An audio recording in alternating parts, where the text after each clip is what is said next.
This is mind-boggling.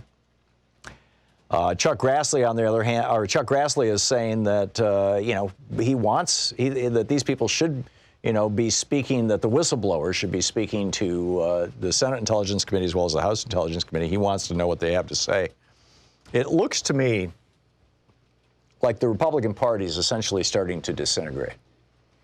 The modern Republican Party came into being in the 1980s with the help of big money as a result of the 1976 and 78 Buckley and First National Bank Supreme Court decisions. The Supreme Court essentially created the modern Republican Party by saying big money can own politics. And the Democrats were still largely, basically owned by, to use the same language, labor unions, right? The Democrats, by and large, at that point, still were in bed with labor. I mean, labor still existed. It was about a third of Americans were unionized when Reagan came into office. So the Republicans said, okay, cool, we'll take your money. We'll get in bed with you. Koch brothers and Richard Mellon Scaife and Joe Coors and all these guys who had started in the 70s as a result of the Powell memo. And then Lewis Powell, of course, authored the 1978 First National Bank versus Buckley decision, which said that corporations can now own politicians. 2 years earlier, in the Buckley decision, the Supreme Court said that individual billionaires can own politicians. So this is where we're at. So it seems to me like the modern Republican Party is falling apart, for lack of a better word. I mean, it's just disintegrating. Meanwhile, Bill Barr is running around the world, also apparently trying to find dirt on to discredit the FBI, CIA, NSA, Department of Defense, military intelligence, 17 different intelligence agencies all said, yeah, the Russians were involved in our election. And Trump doesn't like that because it suggests that he's president because the Russians helped him out. And he's trying to discredit it. And he's got Barr and Pompeo doing this. Barr was in Italy over the weekend. In fact, apparently he's there now, or he's in Spain now, I guess. So I just wanted to share with you a couple of pages. This is really well timed. My book, The Hidden History of the Supreme Court and the Betrayal of America, is out today. If you pre-ordered a copy, it'll probably arrive in the mail today. If you ordered it from Amazon or Powell's or ABE or any of the other great online sellers out there. And it's in bookstores as of today. And this is from page 118.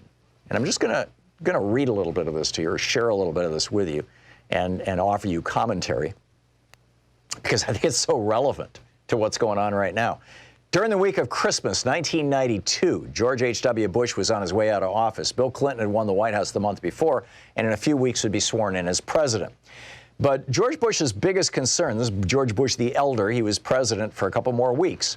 His biggest concern wasn't that he'd have to leave the White House to retire back to Connecticut, Maine, or Texas, where he had mansions, but rather that he might end up in a federal prison.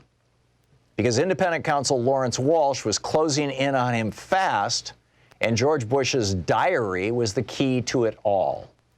Walsh had been appointed independent counsel in '86 to investigate the Iran Contra crimes of the Reagan administration. Did the plot start in the spring of 1980 during the Reagan-Carter election as a way of having the Iranians hold the hostages long enough to humiliate Carter and cost him the election? Did Bill Casey do it all by himself as campaign manager? Or, as with Nixon in '68, did the presidential candidate or his former CIA chief turned vice presidential candidate participate? Or was the Iran-Contra conspiracy limited, as Reagan and Bush insisted, and Reagan confessed on TV? In later years of the Reagan presidency, was it limited to a response to hostage-taking in Lebanon? Who knew? What? And when? Walsh, the special prosecutor, had zeroed in on documents that were in the possession of Reagan's former defense secretary, Caspar Weinberger, who all the evidence showed was definitely in on the deal, and Bush's diary that could corroborate it, which is why Walsh had subpoenaed Bush's diary. Weinberger was preparing to testify that Bush knew about it and even participated. And Walsh had already, based on information he'd obtained from the investigation into Weinberger, demanded that Bush turn over his diary from the campaign. Bush was panicked, and he only had 3 more weeks of safety in office. Is this starting to sound familiar? Is this starting to sound sort of like Trump right now? So Bush called in his Attorney General, William Barr. Keep in mind, this is December of 1992. Bush called in his Attorney General William Barr and asked his advice.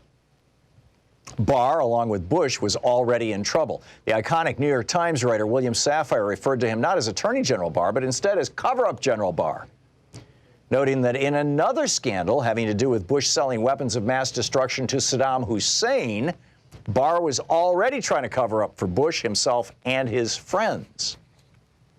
On October 19, 1992, William Safire wrote of Bill Barr's unwillingness to appoint an independent counsel to look into what was then called Iraq-gate.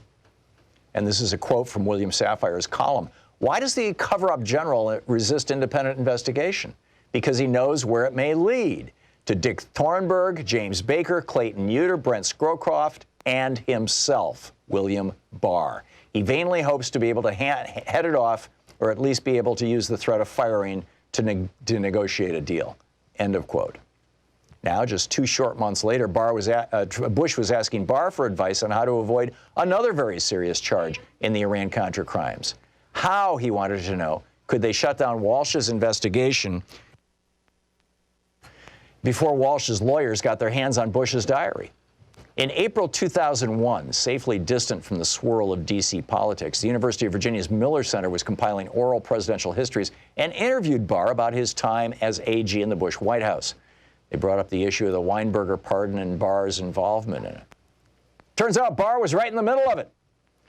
This is what Barr told the Mueller Center at the University of Virginia back in 2001. He said, quote, "There were some people arguing just for a pardon for Weinberger, and I said, no, in for a penny, in for a pound. I went over and told the president I thought he should not only pardon Caspar Weinberger, but while he was at it, he should pardon about 5 other people." End of quote, which is exactly what Bush did on Christmas Eve when most Americans weren't checking the news. The holiday notwithstanding, the result was explosive. America knew that both Reagan and Bush were up to their necks in the Iran Contra crimes, and both could be facing prison time as a result. The independent counsel had already obtained 1 conviction and 3 guilty pleas, and 2 other individuals were lined up for prosecution. And Walsh was closing in fast on George Herbert Walker Bush himself.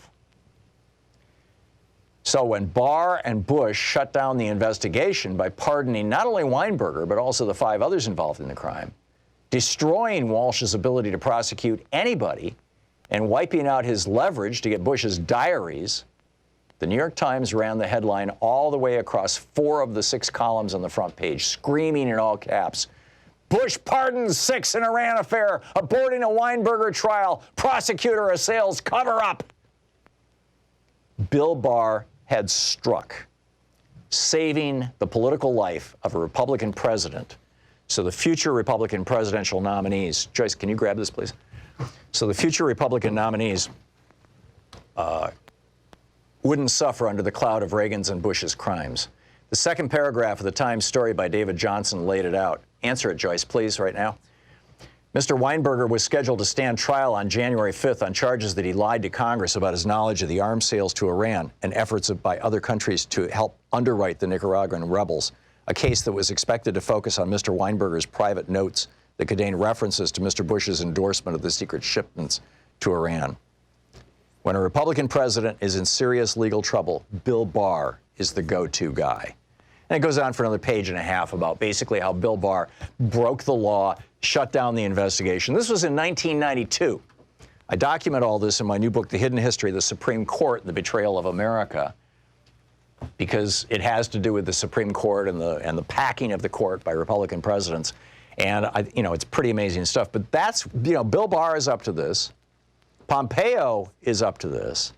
And now now Pompeo has also ordered the State Department, the prosecutors inside the State Department, to go back to people who sent emails to Hillary Clinton, which she had on her home server, and say, we have retroactively classified these emails as top secret, and therefore, you may have committed a crime.